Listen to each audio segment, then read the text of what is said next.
Magandang linggo sa inyong lahat ha. Sana po ay kayo ay nakapagpahinga ngayong linggong ito, pero dahil linggo, ito na naman po ang ating Spokes Hour. Ano po pag-uusapan po natin ngayon? Krimen. Dalawang bagay po ang lumabas kailan lamang, no? Yung SWS survey na tumaas yung bilang ng mga Pilipino nagsasabi na nabiktima sila ng krimen, naging 6.1%, at yung Forbes advisory na ang Pilipinas ay panglima sa pinaka-risky na mga siyudad para sa mga turista.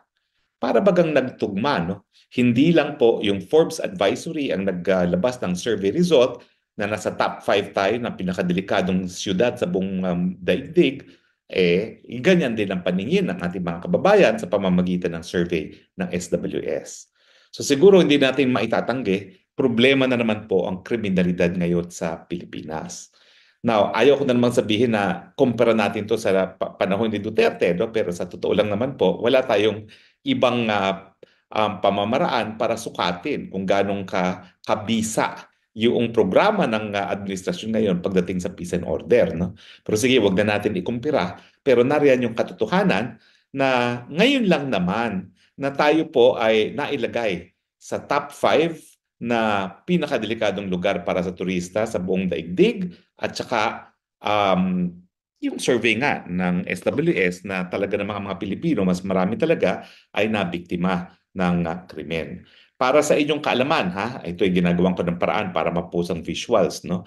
Ang pinaka-risky, sang-ayon po ito sa Forbes Advisor, ang pinaka-risky na siyudad sa daigdig para sa turista ay Caracas, Venezuela, Karachi, Pakistan, Yangon, Burma, Lagos, ano nga ba to? Nigeria, tapos Manila, Philippines, followed by Dhaka, Bangladesh, Bogota, ano yan, Colombia ata, Cairo, Egypt, Mexico City, and Quito. No? Ang Jakarta po, ang pang-11 at yan po yung pangalawang Southeast Asian na syudad sa listahan na yan. So, ang katotohanan, mahina po ang naging record ng PBBM administration pagdating sa peace and order. Now, bakit kaya? Well, una-una, ang tingin ko ang dahilan dyan ay dahil talagang um, ginawa nilang, kumbaga, kasalanan ni Presidente Duterte yung naging matigas ang kanyang kamay pagdating sa krimen. Ginagamit ngayon niya ng Huwad Committee para palabasin na nagkaroon ng paglabag ng karapatang pantao. No? Ang naging resulta tuloy, lumakas ang loob ng mga kriminal na gumawa ng mga krimen. At talagang yung dalawang survey na yan ay nagpapatunay na tunay na mas marami ng krimen ngayon sa Pilipinas. Ang ginawa kasi ni Presidente Duterte, nanampol siya eh. Nanampol siya at palagi kanyang pag, pagbabanta sa mga krimen na itigil na nila yung krimen. Otherwise, talagang sila ay madadali ng kamay na bakal. No? So parang nawala yung ganyang takot sa isipan ng mga kriminal ngayon, kaya dumadaming kriminal sa ating bayan. So paano ngayon ang gagawin ng administrasyon? Hindi naman po pwede na nakakahiya yan na hindi lang tayong pinakapangit na airport ngayon. Meron nga pa ng bagong survey. From the most improved airport ng panahon ni Duterte, ang NEA ngayon ang pinakapangit na airport sa buong daigdig. Nakakahiya na yan, no? Pangit na nga airport sa buong daigdig. Nasa top 5 pa sa pinakamaraming krimen, sino pang bibisita sa Pilipinas? Nakakalungkot at saka nakakahinayang kasi napakaganda talaga ng ating bayan. No? Ako mismo naggalang-gala, sinasabi ko sa inyo, walang bansa sa Southeast Asia na makakalaban pagdating sa kagandahan ng ating mga tanawin dito sa Pilipinas. No?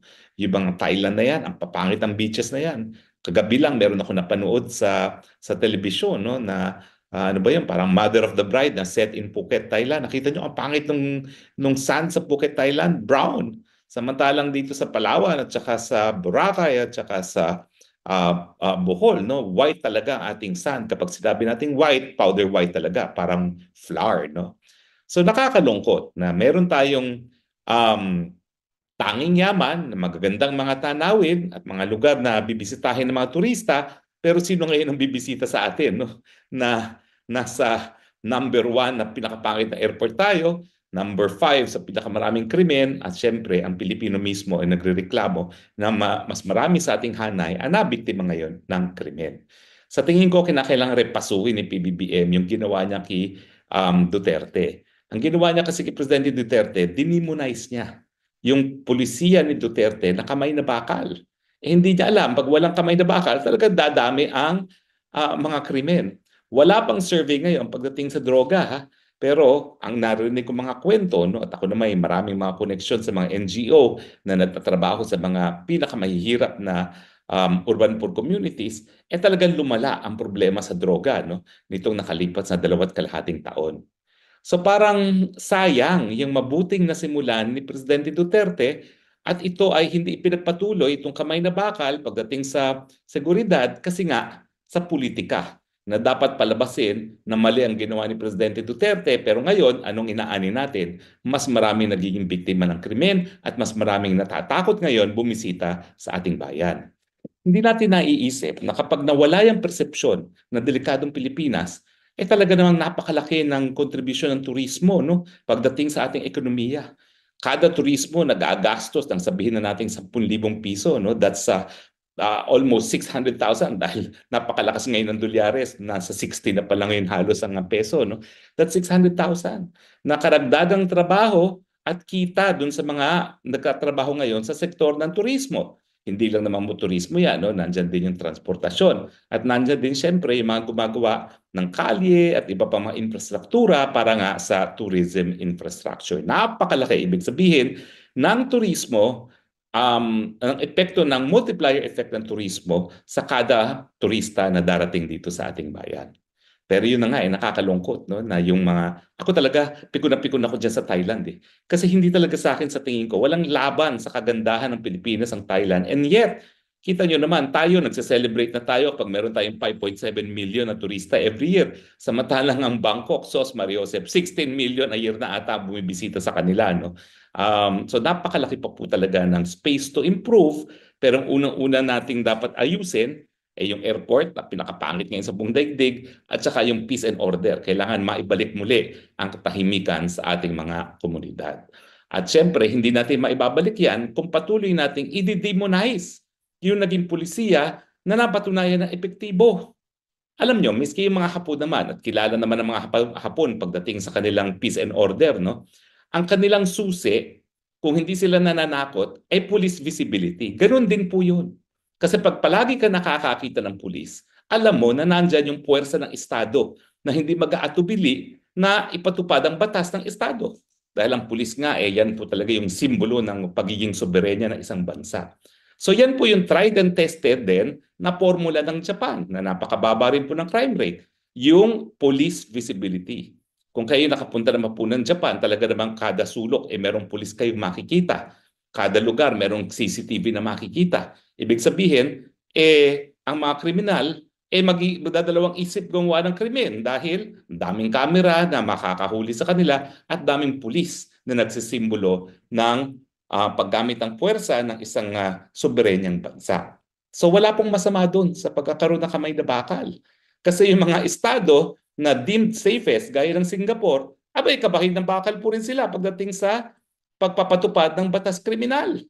Naku, wala pong patawad yung mga lugar na yan. At in fact, ayaw ko namang i-connect yung pagiging napayapa sa pagkakaroon ng death penalty, pero sa ilang mga pagkakataon po, siguro nga, no, yung pagkakaroon ng death penalty ay talaga nagsisilbing matakot ang mga kriminal na gumawa ng mga heinous crimes. Pero ako po, hindi pa rin ako pabor dyan sa heinous sa death penalty na yan. Sa tingin ko po, habang hindi perpekto ang criminal justice system natin, napakahirap naman kung nagkamali yung West at saka yung mga maestrado ng Supreme Court at napatay na yung na-convicted na felon, hindi na mabubuhay puli. No? So wag na natin pag-usapan yung death penalty yan. Pero importante, yung pagpapatupad ng batas. At syempre, yung pagpapatupad ng batas kriminal, hindi magsisilbing takot yan kung hindi napapatupad. At ang kinakailangan natin para mapatupad nga ang ating mga batas kriminal ay isang pulis na aktibo sa kanilang tungkulin na talagang labanan at supili ng mga kriminal, ang ating mga prosecutors na maglilitis, na mangangalap ng ebidensya, tulong ang mga pulis para tumayo ang kaso sa hukuman, ang ating mga hukuman, syempre na mabilis magpapataw ng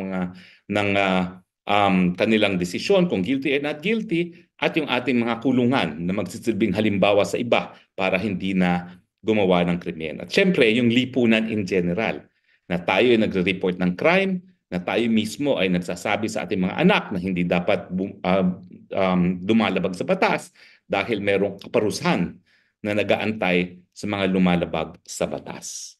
O ayan, yung mga loyalists, sasabihin na naman si Harry Roque, syempre tira lang sa administrasyon. Hindi po ako ang nagsabi na number 5 tayo sa riskiest cities for tourists. At hindi lang po ako nagsasabi na mas marami talagang hanay ng mga Pilipino ang nabibiktima na ng krimen. Yan po ngayon ang pinaka-latest survey ng SWS. So ang solusyon, itigil ang politika. Hindi ibig sabihin na nais nating magalit ang tao kay Duterte, lahat ng pulisiya na naging epektibo ititigil na. Kinakailangan po ibalik ang kamay na bakal nang sa ganon maibalik ang takot sa isipan at damdamin ng mga kriminal sa ating lipunan.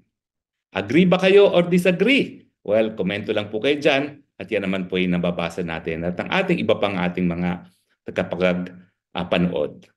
Well, yun lang po tayo sa ating linggong edition ng Spokes Hour.